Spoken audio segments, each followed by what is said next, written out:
ஹல்லேலூயா. கர்த்தருடைய பரிசுத்த நாமத்துக்கு ஸ்தோத்திரம் உண்டாவதாக. இந்த நாளிலே கூட உங்களை சந்திக்கும்படியாய் கர்த்தர் கொடுத்த இந்த கிருபையின் வேலைக்காய் ஸ்தோத்திரம். நாம் இருக்கும் நிலைமைகளை அப்படியே கண்களை மூடி கர்த்தர் இந்த வார்த்தையின் மூலமாய், வசனத்தின் மூலமாய் உங்களோட என்னோட பேச வேண்டும் என்று சொல்லி அவரை நோக்கி பார்க்க போகிறோம். நல்ல ஆண்டவரே, துதிக்கிறோம் சுவாமி, சோத்தரிக்கிறோம்.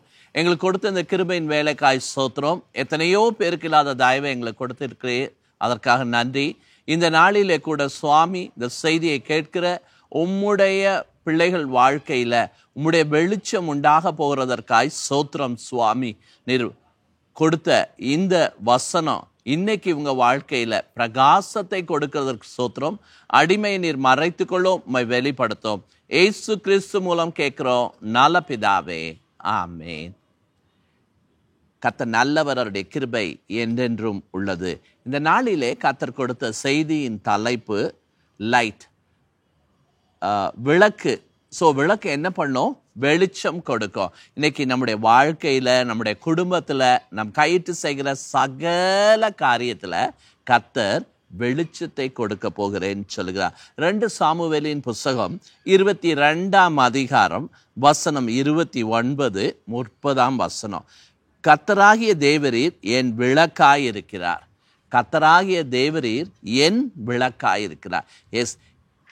எப்போ நீங்கள் ஆண்டவருடைய வார்த்தையை நீங்கள் கிளைம் பண்ணுறீங்களோ, அப்போது அந்த வார்த்தை உங்களுடைய வாழ்க்கைக்குள்ளே வந்து உங்கள் வாழ்க்கையில் என்ன கொடுக்கும்? வெளிச்சம் கொடுக்கிறதா இருக்கிறது.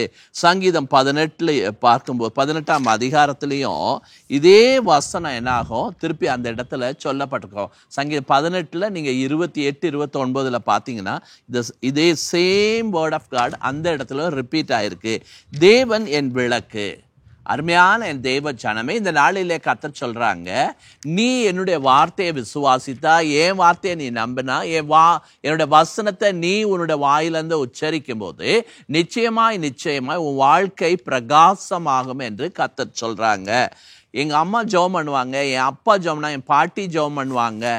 இல்லை, அந்த ஜெபம்லாம் ஒரு அளவுக்கு தான் உனக்கு கேட்கப்படும். நீ உன்னுடைய வாய்களை திறந்து கர்த்தருடைய வார்த்தையை நீ பேசும்போது, கர்த்தருடைய வார்த்தையை நீ உச்சரிக்கும் போது, உன் வாழ்க்கையில், உன் குடும்பத்தில், உன் வேலை ஸ்தலத்தில், உன் வழியில் கர்த்தருடைய அந்த வசனம் வழியை உண்டாக்கும்.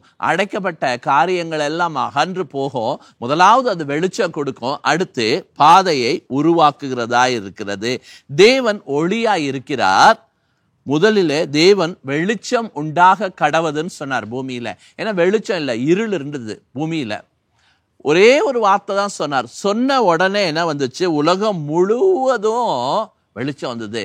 த ஹோல் வேர்ல்டு எப்படி இருந்தது? இருட்டாக இருந்தது. இருட்டை யாருமே என்ன பண்ண மாட்டோம்? விரும்ப மாட்டோம்.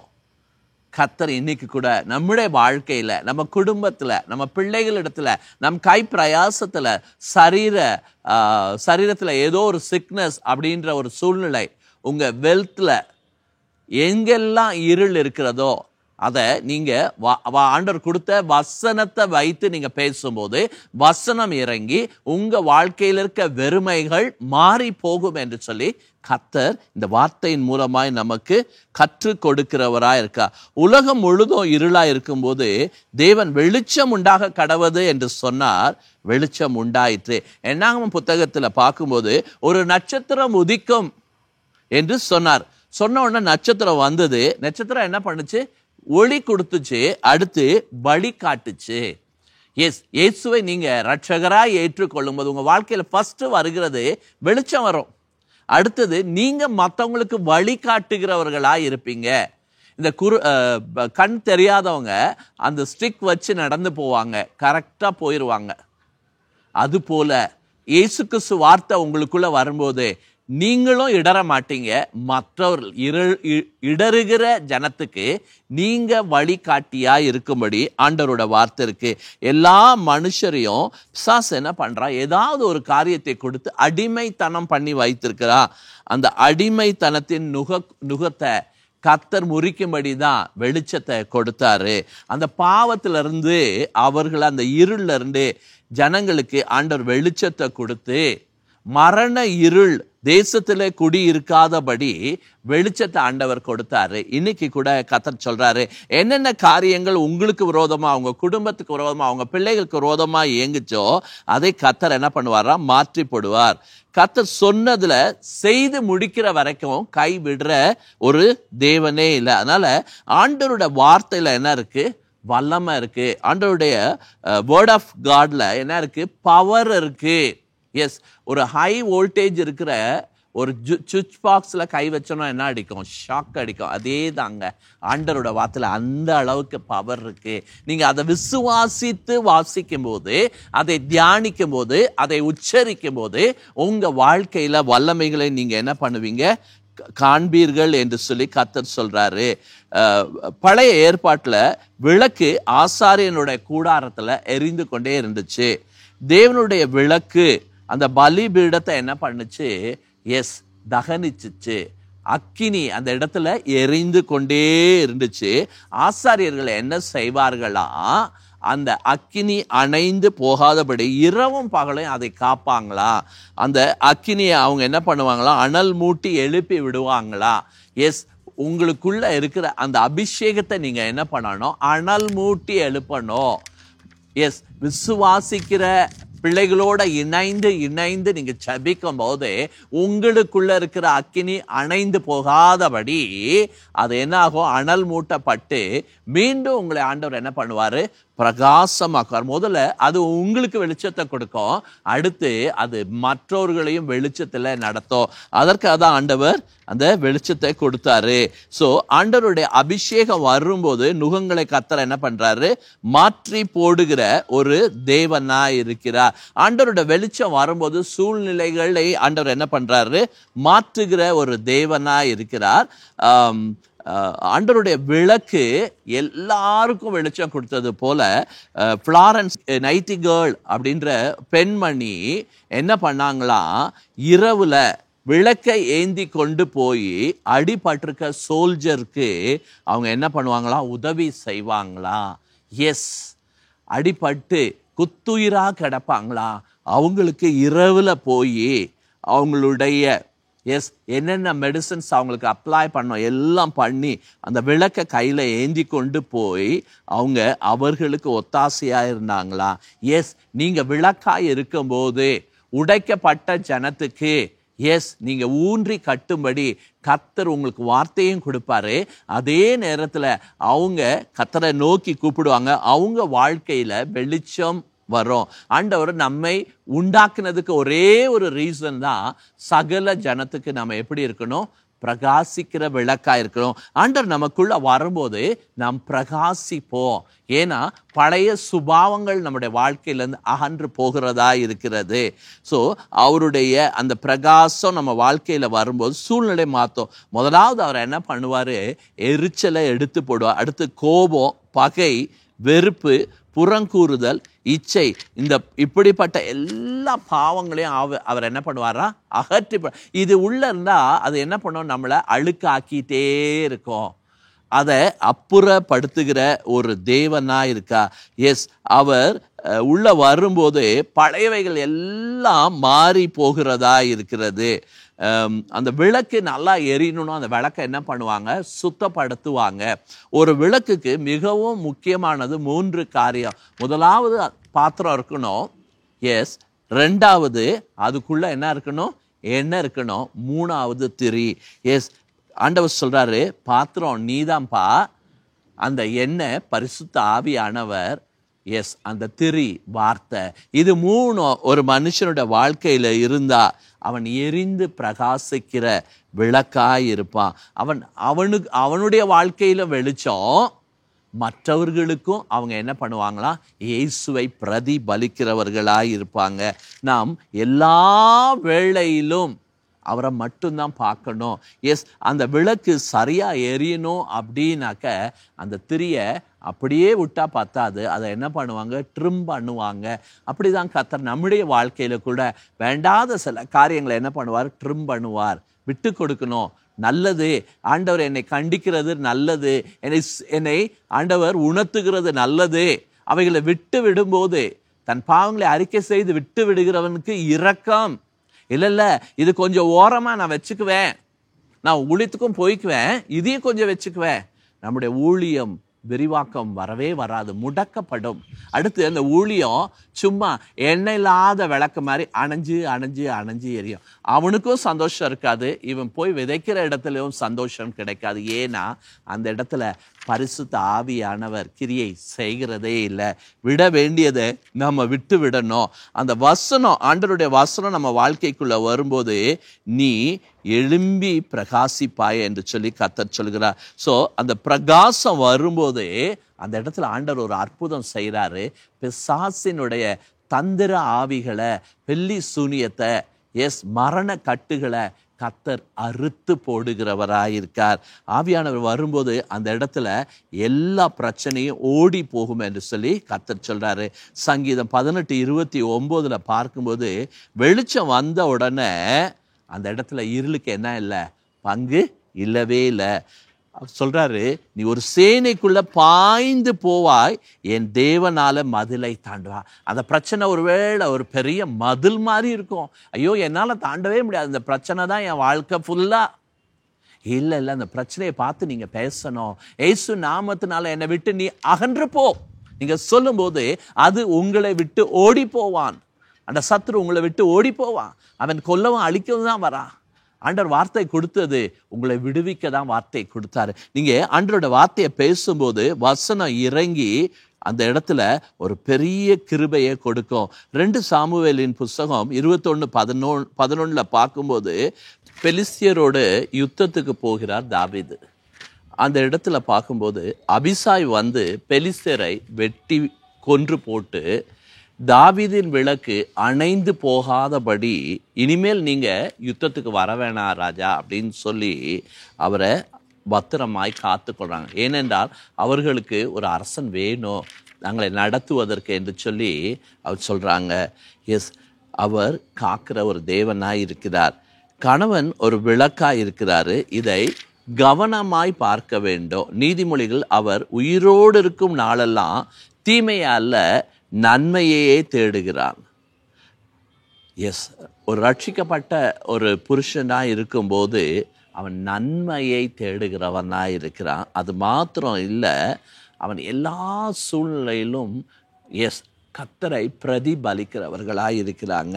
நம்ம எங்கே போனாலும் அவரை பிரதிபலிக்கிற பிள்ளைகளாக இருக்கணும். அவருடைய மகிமையை வெளிப்படுத்துகிற பிள்ளையாக இருக்க வேண்டும். அதனால் ஆண்டவர் சொல்லுகிறார், இந்த விளக்கை அணைக்கும்படி சத்ரு என்ன பண்ணுவான், போராடுவான். ஒரு பலத்த காற்றை சத்ரு அனுப்புவான், பிசாசானவன். ஆண்டவர் சொல்றாரு, திறந்த வாசலை நான் உனக்கு வச்சிருக்கேன், அதை ஒருவனும் என்ன பண்ண முடியாது, பூட்டவே முடியாது. உங்களுடைய ஜெபம் அதிகரிக்கப்படும் பொழுது உங்களுடைய விளக்கானது அணைந்து போகிறது இல்லைன்னு கர்த்தர் சொல்லுகிறார். ஆண்டவர் உங்கள் விளக்கை பாதுகாப்பேன் அப்படின்னு சொல்லி சொல்லுகிறார். அது மட்டும் இல்லை, உங்களுடைய ஜெபம் அதிகரிக்கப்படும்போது உங்கள் விளக்கு பிரகாசமாக எரியும். அப்போது உங்கள் விளக்கு பிரகாசமாக எரியும் போது என்ன காரியங்கள் சம்பவிக்கிறது? முதலாவது, உங்கள் வீட்டுக்குள்ளே வெளிச்சம் வருகிறது. அது மாத்திரம் அல்ல, நீங்கள் மற்றவர்களுக்கும் ஆண்டவருடைய வெளிச்சத்தை காண்பிக்கிற பிள்ளைகளாக இருக்கிறீங்க. அருமையான தேவ ஜனமே, ஆண்டவருடைய வார்த்தை உங்கள் வாழ்க்கையில் இருக்கும்போது கர்த்தர் எல்லா சூழ்நிலைகளையும் நமக்கு மாற்றுகிற ஒரு தேவனாக இருக்கா. ஒவ்வொரு வேளையிலும் அவருடைய வார்த்தையை நாம் பிடித்து கொள்ளும்போது ஆண்டவருடைய வார்த்தை நமக்கு முதலாவது வெளிச்சத்தை கொடுக்குது, அடுத்து விடுதலை கொடுக்கிறது, மூன்றாவது மற்றவர்களையும் கர்த்தருடைய வழிக்குள்ள நடத்தும்படி அது கிருபை செய்கிறதா இருக்கு. நாம் முதலாவது அவருடைய காரியத்துக்கு முக்கியத்துவம் கொடுக்கும்போது சூழ்நிலைகளை அவர் மாற்றுகிற தேவனாய் இருக்கிறார். இந்த நாளில் கூட கர்த்தர் சொல்றாரு, உன்னுடைய விளக்கை நான் என்ன பண்ணுவேன், பாதுகாத்து கொள்வேன். நீதிமொழிகள் 6:23 சொல்றாரு, சத்தியமே விளக்கு, கட்டளையே விளக்கு, வேதமே வெளிச்சம். சத்தியம் விளக்கு, கட்டளையே என்னமா, வேதத்தினுடைய வெளிச்சமாயிருக்கிறது. எஸ், ஆண்டவருடைய வார்த்தை உங்களுக்குள்ள இருக்கும்போது நீங்க எப்படி இருப்பீங்க? பிரைட்டா இருப்பீங்க. முதல்ல உங்களுடைய வீடு பிரகாசமாய் இருக்கும். ரெண்டாவது, நீங்க வசிக்கிற பகுதிகளுக்கு நீங்க வெளிச்சத்தை கொடுக்கிற குடும்பமா இருப்பீங்க. மூன்றாவது, அந்த வெளிச்சத்தை நோக்கி ஜனங்க வரும்போது ஆண்டவருடைய வார்த்தையை நீங்க கொடுப்பீங்க. கொடுக்கும்போது அந்த வார்த்தை அவர்களை விடுதலை செய்யும். 2 பேதுரு 1:19 பார்க்கும்போது அதிக உறுதியான கட்டளை என்னவென்றால், சத்திய வேதம் தான் வெளிச்சம். அந்த வெளிச்சம் என்ன பண்ணுமா? ஆறுதலை நமக்கு கொடுக்குமா. ஆண்டவருடைய வார்த்தை வரும்போது அதோட சேர்ந்து என்ன வருது? ஆறுதல் வருகிறது. அந்த வசனம் வரும்போது நம்முடைய வாழ்க்கையில் இருக்கிற வனாந்திரம் வயலாய் மாறும், வெட்டாந்தரை நீர் ஊற்றாய் மாறுகிறதா இருக்கு.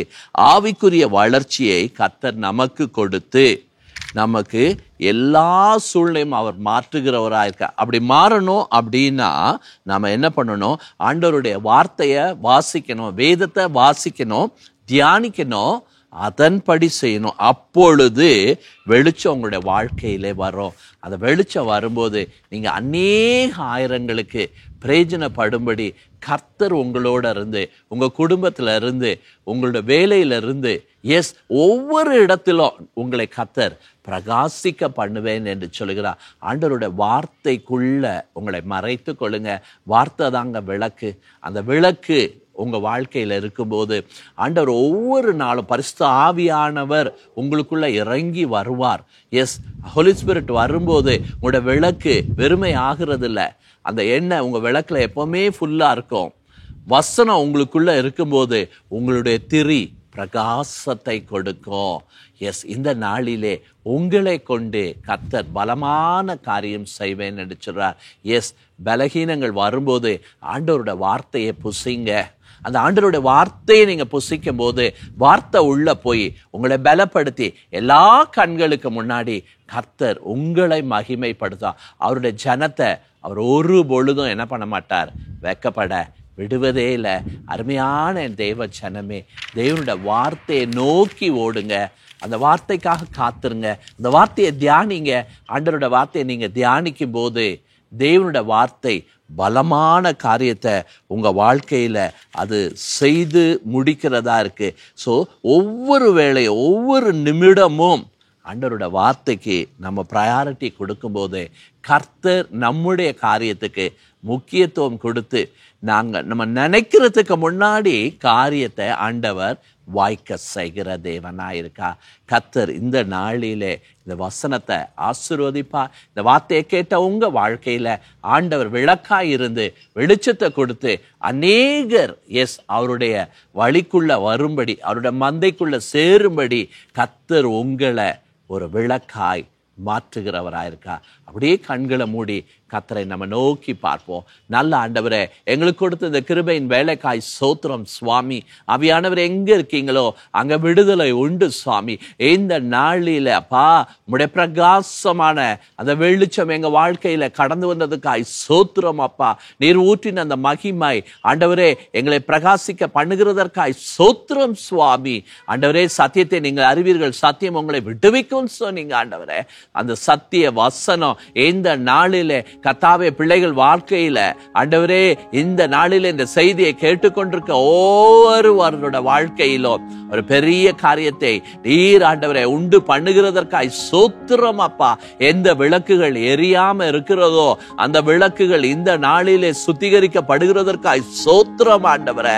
எந்த விளக்குல எல்லாம் எண்ணெய் இல்லாம இருக்கோ, எஸ் ஹோலி ஸ்பிரிட் இல்லாம வெறுமையா இருக்கோ அந்த வாழ்க்கை, இந்த நாளில் அந்த வாழ்க்கை அவங்க குடும்பத்துக்குள்ள அவங்களுடைய பர்சனல் லைஃப்ல ஆண்டவரே நீங்க இறங்கி உலாவுவது நிமித்தம் அந்த விளக்கு நிரப்பப்படுகிறதற்காய் ஸ்தோத்திரம். எந்த திரியெல்லாம் கருகி இருக்கோ, எஸ் வசனம் இல்லாதபடி, வசனம் வாசிக்காதபடி மங்கி இருக்கிறதோ அவைகளை கர்த்தர் இந்த நாளில் ஆண்டவரே ட்ரிம் பண்ணி அந்த திரியை நீங்க ட்ரிம் பண்ணி சுவாமி அந்த மனுஷனுடைய வாழ்க்கையில எஸ் வேதத்தின் மேல பசிதாகத்தை கொடுத்து அந்த விளக்கை பிரகாசிக்க பண்ணுவேன்னு சொல்றீரு அப்பா. எபியா தோலோ கமா சத்தல ஷவரை காலபாலபாலா. நீ சொல்லுகிறீ என் வசனம் உன் வாழ்க்கையை பிரகாசிக்க பண்ணுன்னு சொல்லி, உன்னுடைய குடும்பத்தை பிரகாசிக்க பண்ணும். உன்னுடைய வேலையில, உன்னுடைய பிசினஸ்ல, உன்னுடைய ஹெல்த்ல, உன்னுடைய வெல்த்ல, உன்னுடைய சிக்னஸ்ல ஆண்டவருடைய பிரகாசம் கடந்து வந்து சூழ்நிலைகளை மாற்றி போடும் சொல்றாரு. கர்த்தாவே, நீர் கொடுத்த இந்த கிருபைக்காய் ஸ்தோத்திரம். ஆண்டவரே, உம்முடைய வசனத்தை கேட்ட ஒவ்வொருத்தர் வாழ்க்கையில விடுதலை வந்ததுக்காக நன்றி.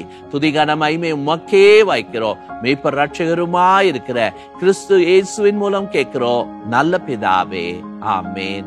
என் ஆத்துமாவே கர்த்தரை ஸ்தோத்திரி, என் முழு உள்ளமே பரிசுத்த நாமத்தை ஸ்தோத்திரி.